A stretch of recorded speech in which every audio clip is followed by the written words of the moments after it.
नमस्कार दोस्तों, PhD in 3 years हमारी इस वीडियो सीरीज़ की ये दूसरी वीडियो है। इस वीडियो में हम बात करेंगे कि आपको एमएससी और अपने पीएचडी कोर्स वर्क के दौरान कौन कौन से सॉफ्टवेयर और ऑनलाइन टूल्स ज़रूर सीख लेने चाहिए। ये सॉफ्टवेयर और ऑनलाइन टूल्स आपको अपने पीएचडी के दौरान बहुत मदद पहुंचाने वाले हैं। अगर आप इन सॉफ्टवेयर को अच्छे से नहीं जानते हैं, इनसे अच्छे से इन पर काम नहीं कर पाते हैं, तो आपको अपने पीएचडी में कई सारी परेशानियां आने वाली हैं और ये आपके पीएचडी के ड्यूरेशन को लंबा कर सकती हैं। तो चलिए आइए हम डिस्कस करते हैं इन ऑनलाइन सॉफ्टवेयर और टूल्स को। तो यूटिलिटी के हिसाब से हमने इन ऑनलाइन सॉफ्टवेयर्स और टूल को 4 कैटेगरी में डिवाइड कर रखा है। तो चलिए पहली कैटेगरी की बात करते हैं। पहली कैटेगरी है formatting and visual representation softwares and tools. तो आप जानते हैं कि एमएस जो सॉफ्टवेयर है, MS word, MS power point, आप तो इसके बारे में अच्छे से परिचित होंगे। तो आपको अपनी थीसिस लिखनी है, या फिर आपको एक रिसर्च पेपर लिखना है, या फिर आपको अपनी रिपोर्ट बनानी है, तो इसमें एमएस वर्ड सॉफ्टवेयर आपको बहुत अच्छे से यूज करने आना चाहिए। सिंपल तो आप उसके जो फीचर्स हैं वो जानते ही हैं, लेकिन उस सॉफ्टवेयर में बहुत सारे एडवांस फीचर भी हैं। तो आप इन सारे एडवांस फीचर के क्या यूज़ हैं, स्पेशली आपके वर्क में ये किस तरह से हेल्प कर सकते हैं, ये आप चीज़ें अच्छे से सीख लीजिए। इससे क्या होगा कि आपको अपने कंटेंट की फॉर्मेटिंग में बहुत हेल्प मिलने वाली है। दूसरे सॉफ्टवेयर की बात करते हैं, आप इससे भी परिचित हैं, एमएस पावर पॉइंट। तो पावर पॉइंट में कई सारे यूजेस हैं। पहला यूज़ जो आप क्या बोलते हैं, जो प्रेजेंटेशन बनाते हैं, तो आपको प्रेजेंट करना है, अपने लैब प्रेजेंटेशन करने हैं, आपके अपने कोर्स वर्क के प्रेजेंटेशन करने हैं, सेमिनार या कॉन्फ्रेंस में प्रेजेंटेशन करने हैं, तो सब आप पावर पॉइंट पे बनाएंगे। तो प्रेजेंटेशंस कैसे बनाने हैं, कैसे विजुअली अच्छे दिखने चाहिए, उनमें फॉर्मेटिंग कैसे होनी चाहिए, ये सब चीज़ें आप अच्छे से सीख लीजिए ताकि आप एक प्रभावशाली प्रेजेंटेशन बना सकें। दूसरा इसका यूज़ आप कर सकते हैं फिगर्स ड्रॉ करने में, फ्लो चार्ट ड्रॉ करने में। तो जो हमने इसमें बात करी थी शुरुआत में कि ये क्या विजुअल रिप्रेजेंटेशन, तो विजुअल रिप्रेजेंटेशन जो है फिगर बनाना, चार्ट बनाना, फ्लो डायग्राम बनाना, तो आप इस सॉफ्टवेयर को वहाँ पे भी यूज़ कर सकते हैं। इसके अलावा पोस्टर्स बनाने में, पोस्टर को फॉर्मेटिंग करने में इस सॉफ्टवेयर की वहाँ पे भी यूटिलिटी है। तो इसके कई सारे वर्सेटाइल यूटिलिटी हैं। तो आप इस सॉफ्टवेयर को अच्छे से सीख लीजिए ताकि इसके सारी यूटिलिटीज़ जो हैं वो आपको अच्छे से आती हों। तीसरा हम बात करेंगे विजुअल रिप्रेजेंटेशन के सॉफ्टवेयर। तो जो विजुअल रिप्रेजेंटेशन के सॉफ्टवेयर हैं ये तो बेसिक सॉफ्टवेयर हो गए। इसके अलावा कुछ एडवांस सॉफ्टवेयर हैं, जैसे कि हम बात करते हैं आगे कोरल ड्रॉ, एडोब फोटोशॉप। ये जो सॉफ्टवेयर हैं ये थोड़े से एडवांस हैं। इसमें जैसे कि आपने फॉर्मेटिंग जो अपनी एमएस वर्ड में करी, थीसिस की करी, या फिर अपनी रिपोर्ट की करी, अगर यही फॉर्मेटिंग आप एडोब फोटोशॉप या कोरल ड्रॉ के थ्रू करते हैं तो क्या विजुअली इसका जो विजुअल जो रिप्रेजेंटेशन होता है, विजुअली जो दिखती है बहुत अच्छी दिखने लगती है। उसके फॉर्मेटिंग में बहुत सारे ऑप्शंस आपको मिल जाते हैं। तो आप देखेंगे कि कोई कंटेंट है जो उसको बहुत अच्छे से फॉर्मेट किया गया है, वो आप देखने में ही अच्छा लगता है। तो अगर इन सॉफ्टवेयर को आप अच्छे से यूटिलाइज़ कर पाएंगे तो आप अपने कंटेंट को बहुत अच्छे से विजुअली रिप्रेजेंट कर पाएंगे। इसमें आप फिगर भी बना सकते हैं, फ्लो डायग्राम, चार्ट, ये सब भी चीज़ें इसमें अवेलेबिलिटी होती हैं। तो सॉफ्टवेयर के, इन दोनों सॉफ्टवेयर के बहुत वर्सेटाइल यूज़ हैं। तो आप अपने मतलब के जो यूज़ हैं वो ज़रूर सीख लीजिए, ये आपको आना ही चाहिए। इसके बाद जो बायो साइंस के बच्चे हैं, एक कैम बायो ड्रॉ सॉफ्टवेयर होता है, ये पेड सॉफ्टवेयर है। इसमें बहुत सारे इनबिल्ड टूल होते हैं। तो जैसे आपको कोई पाथवे बनाना है, मॉलिकुलर बायोलॉजी के जो स्टूडेंट हैं, तो मॉलिकुलर बायोलॉजी में कोई उनको पाथवे ड्रॉ करना है, डीएनए, आरएनए, प्रोटीन, राइबोसोम, इस तरह के जो स्ट्रक्चर्स होते हैं इनके इनबिल्ड स्ट्रक्चर होते हैं। तो मॉलिकुलर पाथवे ड्रॉ करना इस सॉफ्टवेयर के थ्रू बहुत आसान हो जाता है। तो अगर इस सॉफ्टवेयर का एक्सेस आपके पास है तो, या फिर आपके सीनियर्स या इंस्टीट्यूट में इस सॉफ्टवेयर की अवेलेबिलिटी है, तो मैं आपको ये रिकमेंड करूँगा कि आप इस सॉफ्टवेयर के अपने मतलब की यूज़ ज़रूर सीख लीजिए। अब हम आगे बात करते हैं स्टैटिकल एनालिसिस। तो चाहे बायो साइंस के स्टूडेंट हो, केमिस्ट्री के स्टूडेंट हो, बायोकेमिस्ट्री के स्टूडेंट हो, या मेडिसिनल केमिस्ट्री पे वर्क करने वाले स्टूडेंट हो, सबको कहीं ना कहीं स्टैटिकल एनालिसिस की ज़रूरत पड़ती है। तो स्टैटिकल एनालिसिस में सबसे फेमिलियर सॉफ्टवेयर आप जानते ही हैं, MS एक्सेल। MS एक्सेल एक बहुत वर्सेटाइल सॉफ्टवेयर है। इसमें आप फार्मूले इंसर्ट करके तरह तरह के स्टैटिकल एनालिसिस कर सकते हैं, ग्राफ बना सकते हैं।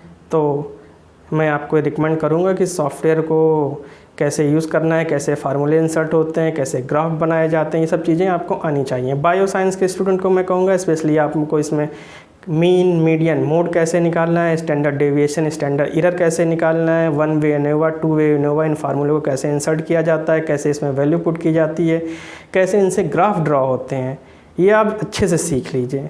ये आपको ज़रूरत इनकी पढ़नी ही वाली। अगर आपके बायो साइंस के स्टूडेंट हैं तो कहीं ना कहीं आपको इनकी ज़रूरत पड़नी है। तो MS वर्ड के ये यूटिलिटीज़ जो हैं वो आपको बहुत अच्छे से आनी चाहिए। इसके बाद सेकंड सॉफ्टवेयर की हम बात करते हैं, ग्राफपैड प्रिज्म। ये एक पेड सॉफ्टवेयर है स्टैटिकल एनालिसिस का। ये थोड़ा यूज़र फ्रेंडली सॉफ्टवेयर होता है। इसमें आपको फार्मूले इंसर्ट नहीं करने हैं, आपको क्या एनालिसिस करना है उसके आप ऑप्शन को सेलेक्ट करके अपनी वैल्यू पुट कर सकते हैं। ये आपको एनालिसिस करके देता है। एनालिसिस में different parameters, advance parameter show करता है, आपको विजुअल रिप्रेजेंटेशन देता है। तो ये पेड सॉफ्टवेयर है। अगर आपके इंस्टीट्यूट्स में इसकी अवेलेबिलिटी है तो इस सॉफ्टवेयर को कैसे यूज़ करना है आपके काम में, इसको आप ज़रूर सीखिए।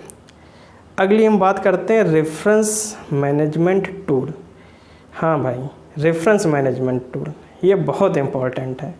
जब मैं MSc में था और PhD के शुरुआती दौरान में मैं मैनुअली रेफरेंस अरेंज करता था। जो एक क्लिक का काम था वो पूरा दिन में उसमें लगा रहता था। सोचता था कि सॉफ्टवेयर सीखूंगा 1-2 दिन बाद, फिर अगला काम उसमें करूंगा। तो ये बहुत सारे काम हैं। अगर आप मैनुअली करेंगे रेफरेंसिंग में तो आपको पूरा दिन लग जाएगा, और आप इन टूल्स को यूटिलाइज़ करना चाहते हैं तो आप काम एक क्लिक में कर सकते हैं। तो आपको रेफरेंस मैनेजमेंट टूल को कैसे यूज़ करना है, कैसे आपके MS वर्ड में ये इंसर्ट हो जाते हैं, कैसे काम करते हैं, डिफरेंट डाटाबेस से कैसे ये डाटा रिट्राइव करते हैं, ये सब चीज़ें बहुत एक बेसिक सॉफ्टवेयर है। आप एक दिन की प्रैक्टिस में इसको आराम से सीख सकते हैं। तो इस सॉफ्टवेयर को आप MSc स्टूडेंट हैं तुरंत सीखिए, प्री PhD स्टूडेंट हैं तुरंत सीखिए।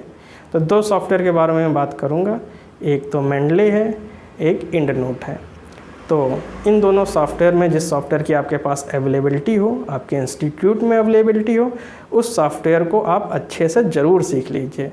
रेफरेंसिंग साइंटिफिक कंटेंट में बहुत ज़रूरी है। आप रेफरेंस मैनेज नहीं कर पा रहे हैं, सही फॉर्मेट में नहीं है, तो आप अपने कंटेंट को आगे नहीं भेज सकते। उससे क्या होता है, आपका कंटेंट पुअर क्वालिटी का माना जाता है। तो रेफरेंस मैनेजमेंट टूल आपको अच्छे से यूटिलाइज़ करने चाहिए।